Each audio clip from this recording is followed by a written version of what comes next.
Mari kita sambut, ya kan? Kami harapkan untuk Bapak Ibu berdiri semuanya, teman-teman. Mari kita sambut dengan standing applause yang sangat luar biasa, Dr. Kiai Haji Muhammad Hidayat. Kami persilakan untuk naik ke atas panggung dan memberikan sambutan kepada rekan-rekan yang ada di IELTS Indonesia.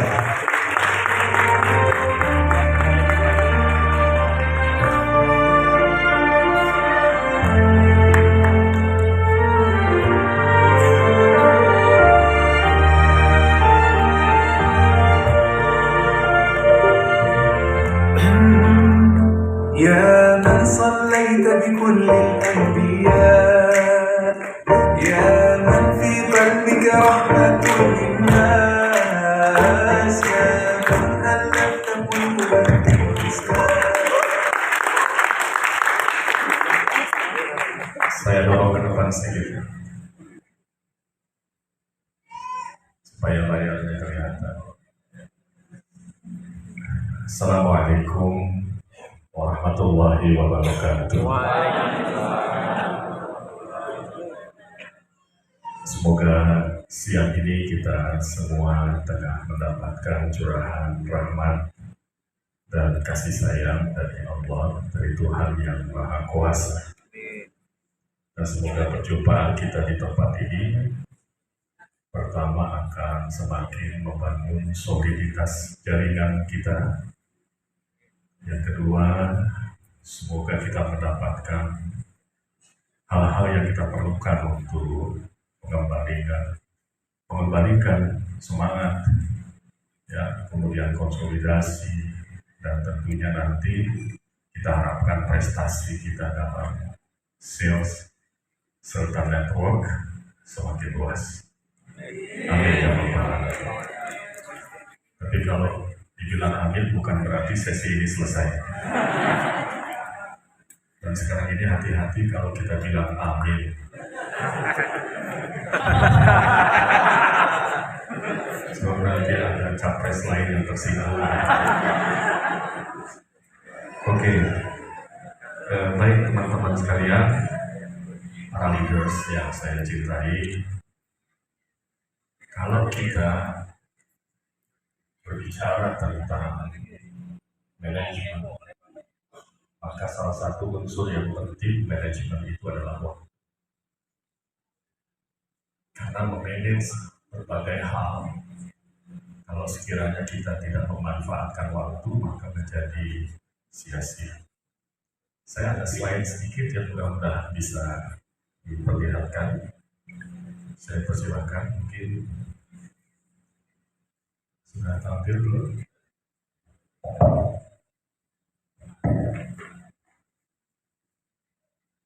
Oke.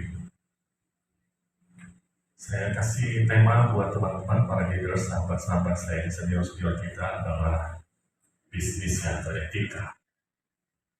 Dan next. Kita bicara tentang, kalau saya bilang next slide-nya lanjut. Oke, next. Kalau kita bicara tentang waktu, maaf saya kutip kitab suci Al-Quran, maka sungguh Tuhan telah menciptakan kita ini berpasang-pasangan. Semua hal diciptakan berpasang-pasangan, termasuk waktu. Ada pagi, ada sore. Kemudian kata Tuhan, kata Allah, kami ciptakan, kami buat. Tidur itu sebagai waktu istirahat. Kami buat, kami ciptakan juga, ya, siangmu untuk usaha. Dan kami ciptakan, kata Allah Subhanahu wa Ta'ala, apa yang kamu lakukan itu akan kamu dapatkan. Jadi memanage waktu ini menjadi penting. Dan saya yakin teman-teman, di samping kita melakukan berbagai aktivitas penetrasi marketing dan lain-lain, pasti juga ada waktu yang pernah saya sampaikan dalam forum-forum kita sebelumnya. Jadi waktu yang juga penting kita adakan, yaitu kita apa yang disebut oleh 7 Cafe, 7 Show. belajar bergaji. Sebuah fase di mana kita belajar, kita menggali knowledge, kita mendengar dari pengalaman para leaders, untuk kita jadikan itu sebagai bekal kita memajukan usaha kita. Next, teman-teman sekalian, sebetulnya waktu yang kita miliki kalau boleh dibagi itu cuma 3 hari saja. Ya, yang pertama waktu yang kemarin, tentunya ia telah lewat, tidak terulang. Kemudian waktu esok, yang belum tentu kita akan mendapatkannya. Dan kemudian adalah hari ini. Jadi, inilah yang kita miliki. Dan kalau kita memiliki hari ini, maka optimalkanlah hari ini. Termasuk meeting kita pada hari ini. Sesuatu yang sangat berharga. Sesuatu yang semestinya kita mengambil hal-hal penting dari forum ini. Saya merasa bahwa forum ini pentingnya itu melebihi kerja Anda di lapangan. Karena kerja kita di lapangan bisa jadi adalah sesuatu yang mungkin secara manual, secara tradisional, menjadi kelaziman, menjadi hal yang standar kita lakukan. Tapi dengan kita hadir di sini, kita mendapatkan engagement, kita mendapatkan banyak sekali pengalaman, sharing knowledge, maka itu menjadi senjata-senjata yang efektif, menjadi alat-alat bantu yang sangat penting untuk Anda mengembangkan bisnis Anda di jaringan Anda masing-masing. Setuju? Kalau nggak setuju pun pasti saya bilang harus setuju. Teman-teman sekalian, kita sudah melewati pasca pandemi COVID-19. Next. Ada listener, pelajaran penting dari COVID yang berlaku berjalan cukup panjang. Dan sebagian kita yang hadir saat ini sehat walafiat bisa jadi pada saat itu ada yang masuk ICU. Ya, ada yang terjangkit virus. Tapi dengan izin Tuhan kita masih diberikan kesempatan untuk itu dan menjalankan aktivitas kita. Ya. Apa yang kira-kira perlu kita ambil dari hikmah COVID itu? Pertama, next, mari kita menjadi the better person, menjadi insan yang lebih baik. Pada saat COVID itu kita hadapi, kita tetap harus menunaikan tugas-tugas kita.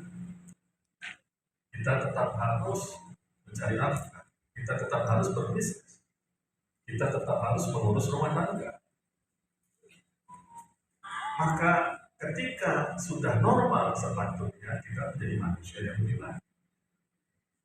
Pada saat COVID itu terjadi, saya yakin di antara kita, di lingkungan kita, karena tetangga kita terinfeksi virus, dan satu keluarga, ya mereka harus isolasi. Apa yang kita lakukan? Ada di antara kita yang membuatkan makanan menggantung di pagar rumahnya. Ada di antara kita yang buat ya komunitas untuk membantu obat-obatan dan lain-lain. Mestinya ketika saat ini normal, maka moral yang baik itu kita lanjutkan, bahkan kita harus lebih baik. Yang kedua adalah kita harus menjadi hamba Tuhan yang lebih baik. Karena COVID ini juga sesungguhnya itu kurang untuk kita semua.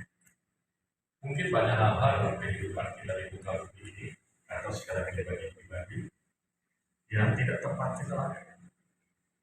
Dan Tuhan memberikan ya warning agar itu tidak dilanjutkan. Karena banyak sekali ahli yang menyatakan bahwa ternyata di balik musibah di muka bumi ini karena hampir seluruh ya, permukaan bumi itu waktu itu terinfeksi, ya, maka sebetulnya banyak hal-hal yang positif yang terjadi. Ya, salah satunya nggak pernah kita bayangkan adalah kembali ya, zat-zat mineral H2O, ya, aliran air di laut, di sungai dan lain-lain itu menjadi lebih bersih. Aplikasi itu terhenti total di muka bumi, polusi itu menjadi berkurang.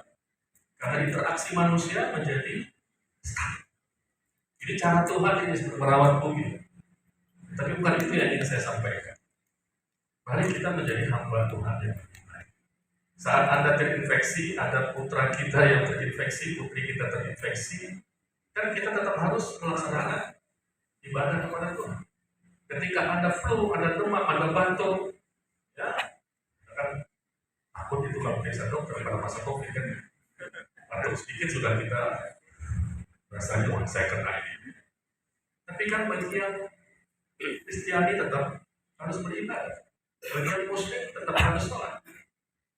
Dalam kondisi normal ini mestinya ibadah Anda lebih baik. Jangan waktu itu panjang doa Anda kepada Tuhan.